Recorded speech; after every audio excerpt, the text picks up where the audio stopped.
Assalamualaikum warahmatullahi wabarakatuh. Jumpa kembali di channel Uli Wildan Wianto. Di kesempatan kali ini kita akan membahas inner model analysis pada model SEM, SEM PLS, di mana kita menggunakan dua variabel eksogen ya untuk memprediksi keunggulan bersaing, variabel keunggulan bersaing. Sedangkan kinerja organisasi ini ada variabel endogen. Maka kinerja organisasi memiliki tiga variabel eksogen, yaitu modal sosial, budaya organisasi, dan keunggulan bersaing. Sedangkan jika variabel keunggulan bersaing ini variabel endogen, maka ada dua arah panah yang menuju keunggulan bersaing, yaitu modal sosial dan budaya organisasi. Maka variabel modal sosial dan budaya organisasi kita katakan sebagai variabel eksogen untuk keunggulan bersaing. Sedangkan kinerja organisasi ada tiga arah panah, ya. Maka variabel eksogennya adalah panah yang menuju kinerja organisasi, yaitu modal sosial, budaya organisasi, dan keunggulan bersaing. Nah, di kesempatan kali ini keunggulan bersaing kita eh, gunakan sebagai variabel intervening. Maka daripada itu dia bisa sebagai variabel eksogen jika memprediksi kinerja organisasi. Namun dia juga bisa sebagai endogen apabila diprediksi oleh modal sosial dan budaya organisasi.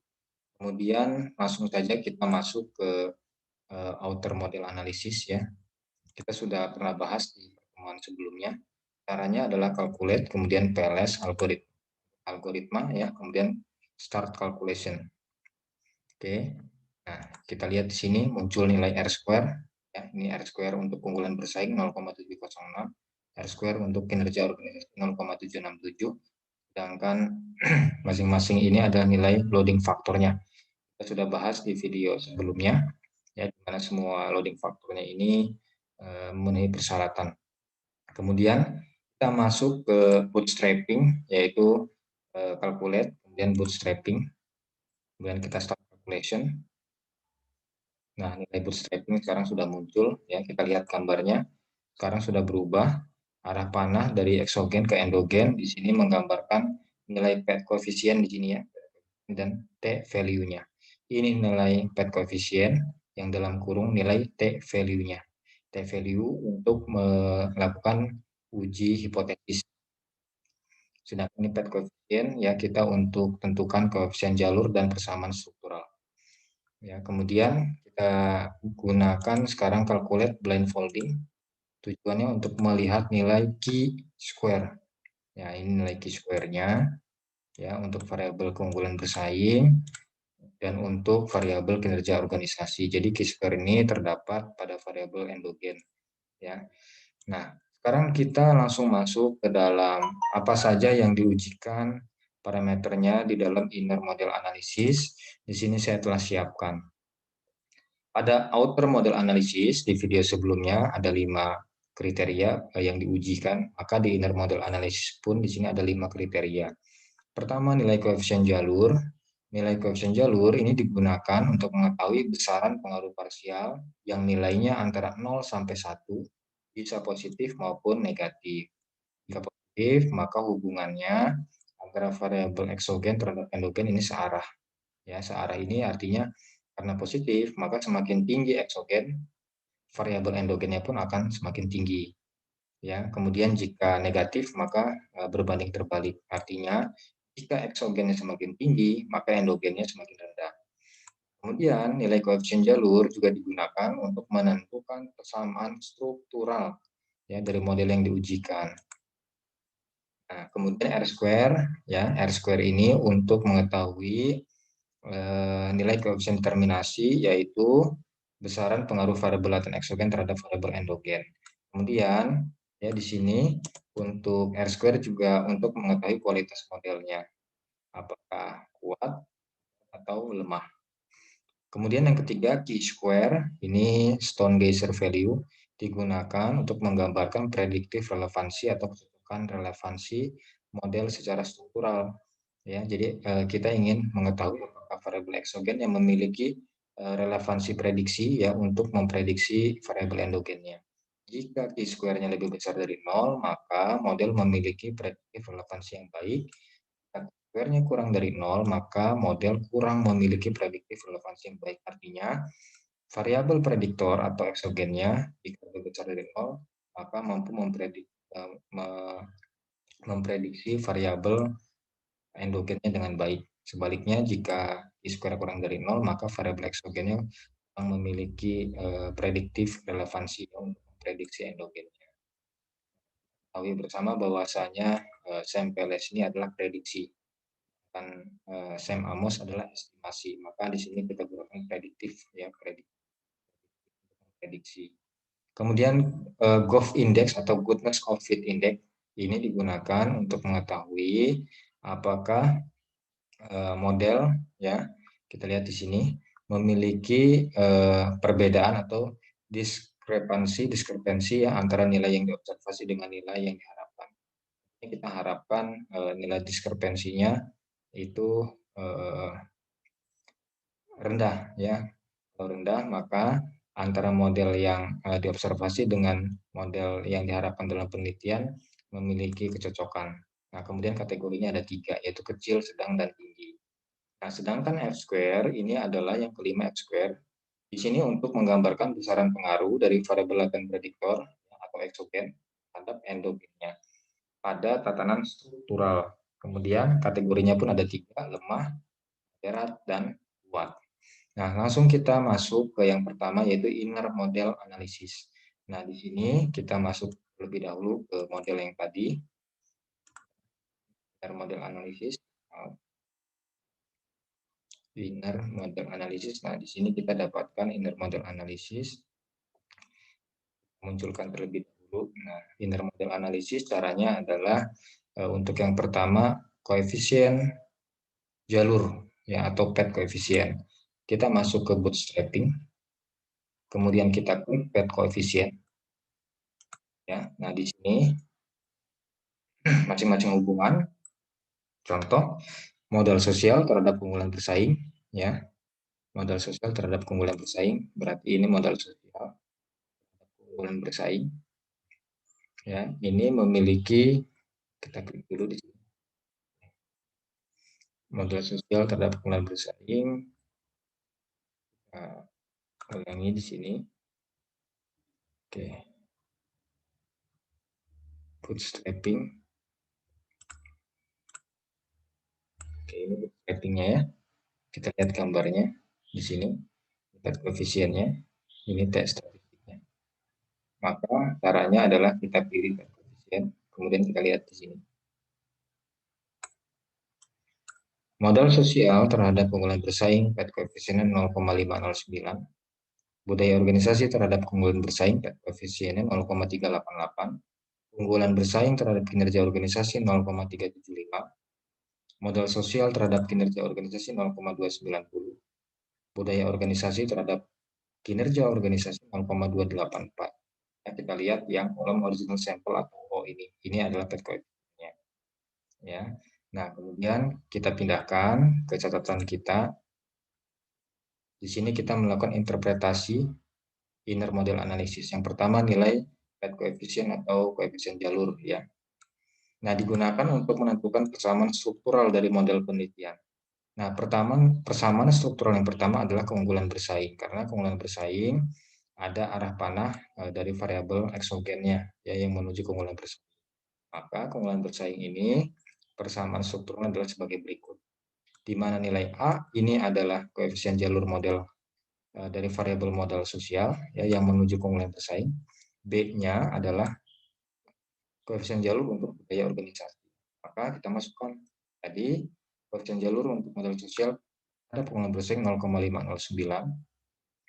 Kemudian budaya organisasi terhadap keunggulan bersaing adalah 0,3884 dengan L, atau kita tuliskan seperti keunggulan bersaing adalah 0,509 dikalikan dengan modal sosial ditambah 0,388 budaya organisasi ditambah orang. Kurang lebih kita bisa katakan sebagai berikut. Jadi keunggulan bersaing itu 0,509 dikali modal sosial dan 0,388 dikali budaya organisasi. Nah, kita lihat di sini, ternyata yang lebih besar pengaruhnya terhadap keunggulan bersaing adalah modal sosial karena nilai koefisien jalurnya lebih tinggi. Nah, kemudian untuk persamaan struktural yang kedua yaitu kinerja organisasi. Arah panah yang menuju kinerja organisasi ada tiga, yaitu modal sosial, kemudian budaya organisasi, dan keunggulan bersaing. Nah, tadi kita masukkan saja nilainya, ya, koefisien jalurnya, modal sosial terhadap kinerja organisasi adalah 0,290 ya, tadi dari PLS. Budaya organisasi terhadap kinerja organisasinya 0,284, keunggulan bersaing terhadap kinerja organisasi koefisiennya 0,375.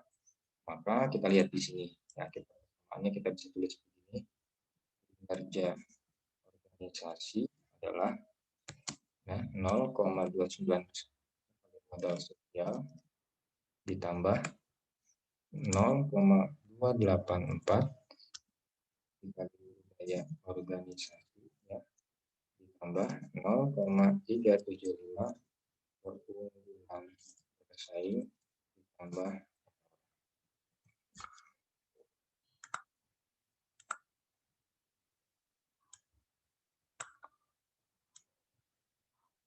ya, kita kecilkan lagi. Nah, kita lihat di sini. Kita beri marking ya. Ini organisasi ya.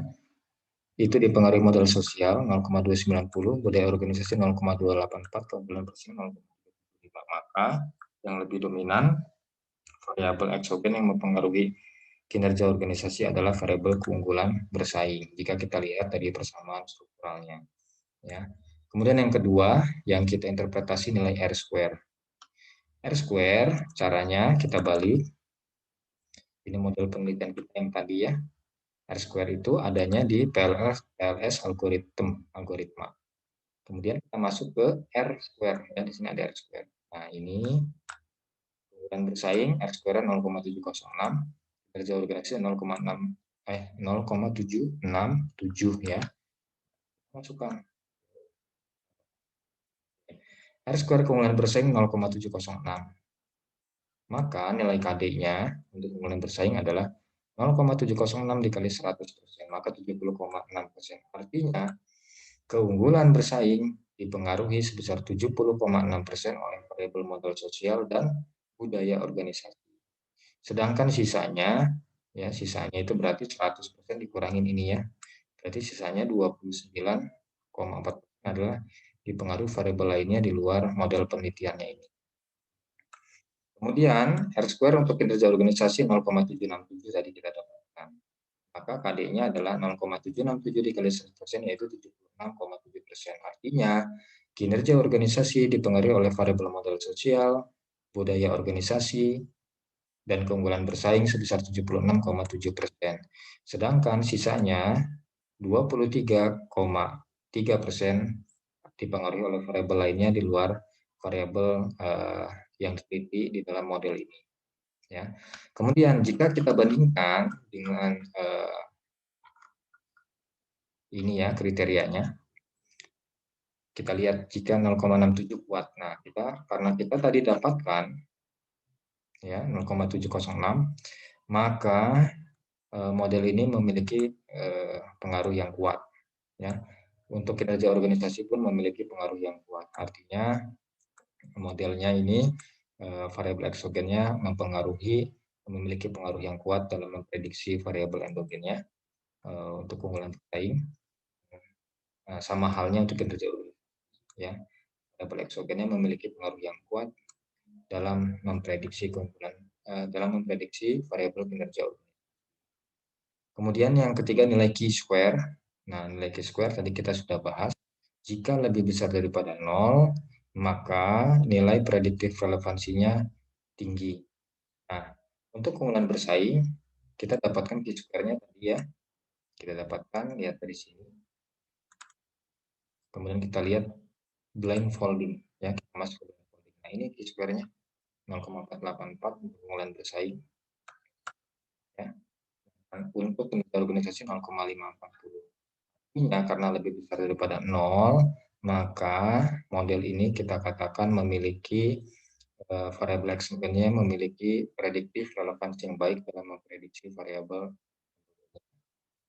Sama halnya untuk kinerja organisasi, variabel eksogen yang memprediksi kinerja organisasi memiliki prediktif relevansi yang baik. Nah, kemudian sekarang parameter yang keempat adalah nilai GOF. Ya, nilai GOF. GOF itu adalah Goodness of Fit Index. Ya. Of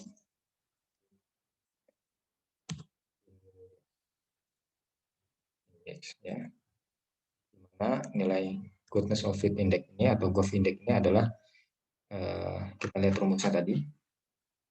Rumusnya adalah AV rata-rata kali R square rata-rata diakarkan, ya, akar dari AV rata-rata dikali R square rata-rata. Maka sekarang kita lihat AV rata-ratanya adalah, ya, rata-ratanya caranya gimana? Kita masuk ke model, ya, kemudian klik Pelas algoritma, ya, algorithm, kemudian lihat di construct reliability and validity. Nah, ini nilai AV-nya.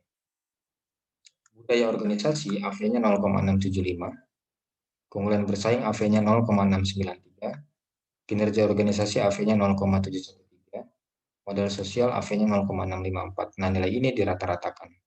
Ya, kemudian R square rata-rata apa? Ini R square rata-rata, ya. Nah, ini R square rata-ratanya nanti kita rata-ratakan antara yang keunggulan bersaing dengan kinerja organisasi. Training dan ini untuk yang endogennya. Nah, kita balik ke catatan kita. Maka AV rata-rata adalah 0,675 ditambah 0,654 ditambah 0,693 ditambah 0,73 dibagi 4 yang dirata-ratakan. Kita dapatkan 0,684.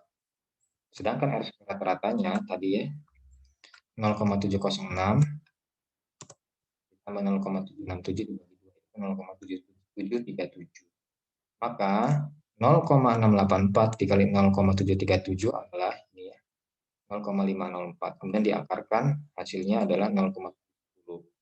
Nah, 0,710 ini kita bandingkan dengan nilai kriterianya. Oke, kita lihat di sini kriterianya. 0,38 sampai 1 maka kategori tinggi.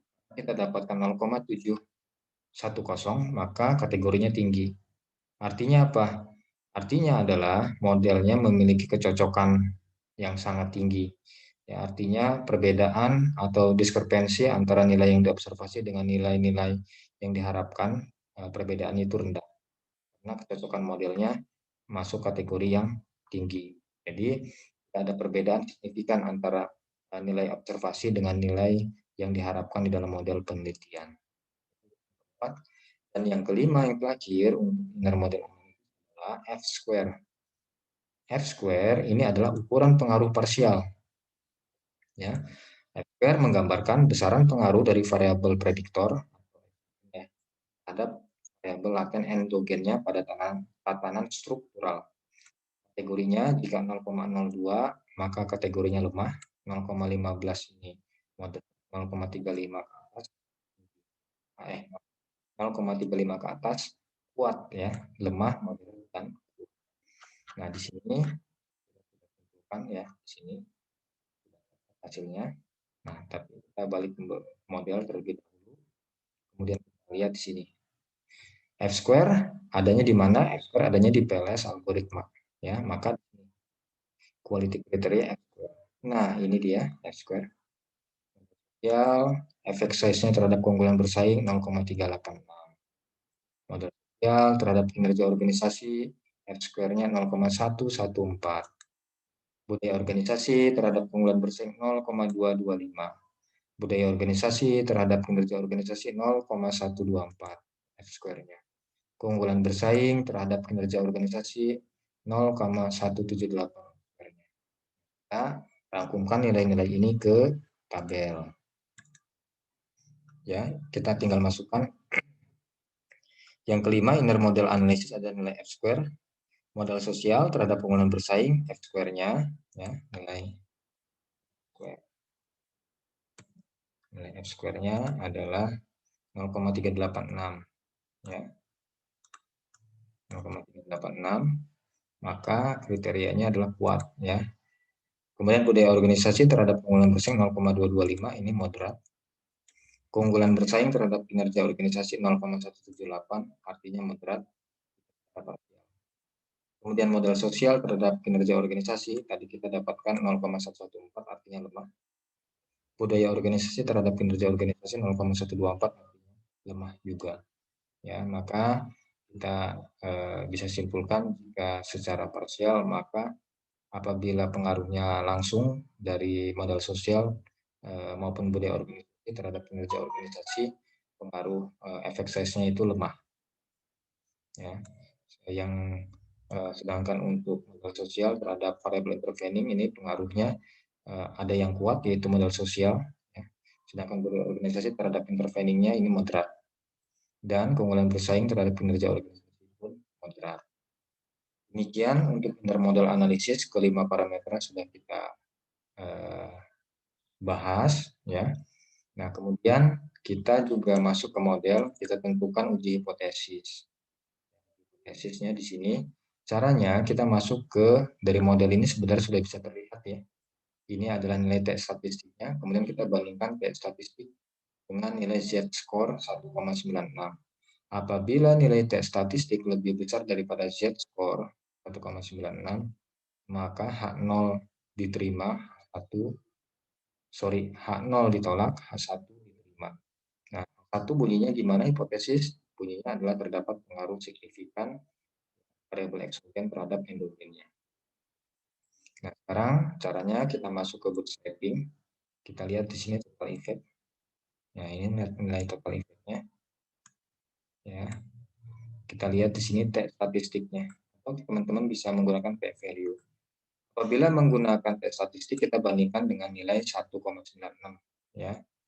Contoh, modal sosial terhadap kinerja organisasi. Statistiknya 7,812. Artinya lebih besar daripada 1,96, maka H0 ditolak, H1 diterima. Artinya, modal sosial berpengaruh signifikan terhadap kinerja organisasi. Yang kedua, modal sosial terhadap keunggulan bersaing kita dapatkan 0,604. Maka nilai ini lebih besar daripada 1,96. Artinya H0 ditolak, H1 diterima. Ya, kita bisa simpulkan terdapat pengaruh signifikan antara modal sosial terhadap keunggulan bersaing. Kemudian yang ketiga, budaya organisasi terhadap kinerja organisasi, tes statistiknya 7,110. Artinya H0 ditolak, H1 diterima. Ya, kita bisa simpulkan bahwasanya terdapat pengaruh signifikan budaya organisasi terhadap kinerja organisasi. Kemudian yang keempat, budaya organisasi terhadap keunggulan bersaing, tes statistiknya tes statistiknya adalah 5,754, artinya artinya nilai ini ya tes statistiknya lebih besar daripada 1,96, maka H0 ditolak, H1 diterima. Kita bisa simpulkan bahwasannya budaya organisasi memiliki pengaruh signifikan terhadap keunggulan bersaing. Sedangkan yang terakhir, keunggulan bersaing terhadap kinerja organisasi, tes statistiknya 5,094, di mana nilai tes statistik ini lebih besar daripada 1,96.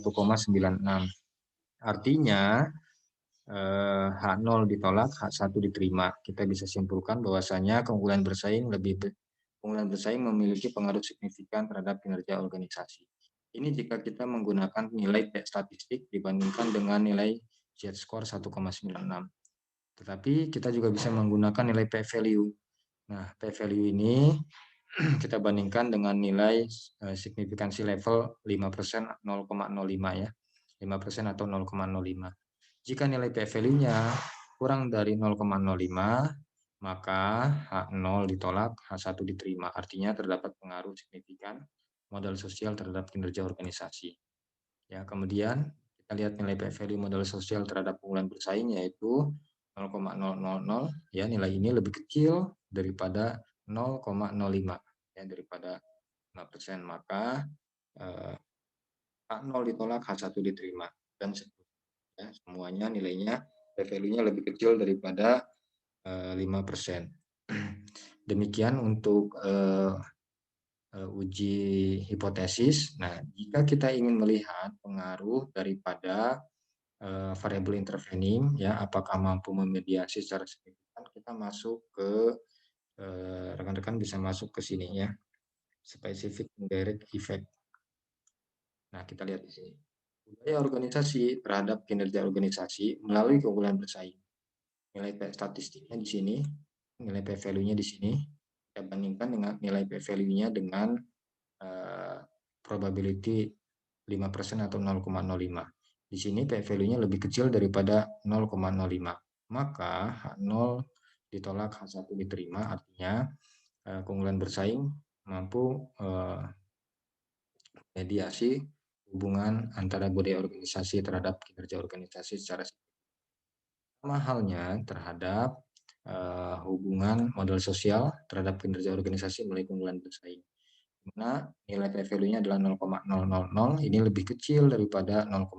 Artinya keunggulan bersaing di sini sebagai variabel intervening secara signifikan mampu memediasi hubungan antara modal sosial terhadap kinerja organisasi. Demikian inner model analysis bahas berikut dengan uji hipotesisnya baik menggunakan tes statistik maupun P value. Cukup sekian pertemuan kita pada kali ini terkait dengan inner model analysis dengan menggunakan sampel S. Semoga video ini bisa bermanfaat. Kurang lebihnya saya mohon maaf. Wabillahi taufik wal hidayah. Wassalamualaikum warahmatullahi wabarakatuh.